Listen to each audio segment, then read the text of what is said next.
মেম সাহেব আপনি দেন, আমাকে দেন, চলেন। মা হাসি কি রে মা, হঠাৎ তুই কি হয়েছে?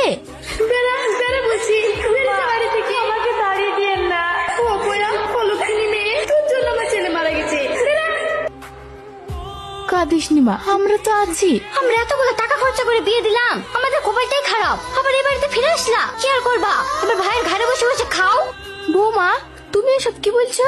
আমি ঠিকই বলেছি মা, আমাদেরও তো ভবিষ্যৎ আছে, আমরা কাউকে বসে বসে খেতে দিতে পারবো না। তুমি কি এই কথাগুলো আমাকে আর আমার মেয়েকে উদ্দেশ্য করে বলছো? সেটাই ভাবতে পারেন। ভাবি কথাগুলো বলতে আপনার একটু বিবেকে বাঁধলো না?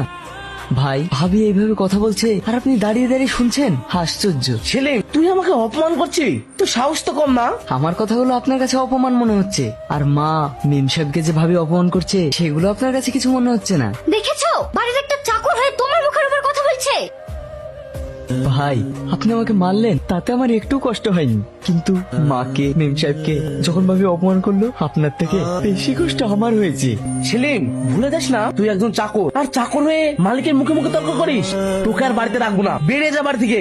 আপনি যদি আমাকে মারতে মারতে মেরেও ফেলেন তবুও আমি মা আর মেম সাহেবকে ছেড়ে কোথাও যাব না। কি? টনি ছাড়, অনেক হয়েছে। সেলিম যদি এই বাড়ি থেকে চলে যায় তাহলে আমি এই বাড়ি থেকে চলে যাব। বাবা, চাকরের জন্য দেখছি দরদ একবারে উঠলে পড়ছে। আপনি এটা কি বলছেন? আমার জন্য আপনার এই বাড়ি ছেড়ে চলে যাবেন? এই বাড়িটা যদি আমাদের হতো তাহলে কখনই আমাদের অপমানিত হতে হতো না। আসলে এই বাড়িতে আমরা বোঝা হয়ে গিয়েছি, আমরা আর এই বাড়িতে থাকবো না। মা এই চমা কি হলো মা, খাচ্ছেন না যে? বাপরে, আমি তো তোকে পেটে ধরিনি, তবে কেন তুই আমাদের জন্য এত কিছু করছিস? আমার নিজের সন্তানও তো আমাদেরকে রাস্তায় ছুড়ে ফেলে দিল। আপনি আমার পেটে ধরেননি বলে কি আমি আপনার সন্তান না? মেম সাহেব দেখুন না মা কেমন কথা বলছে।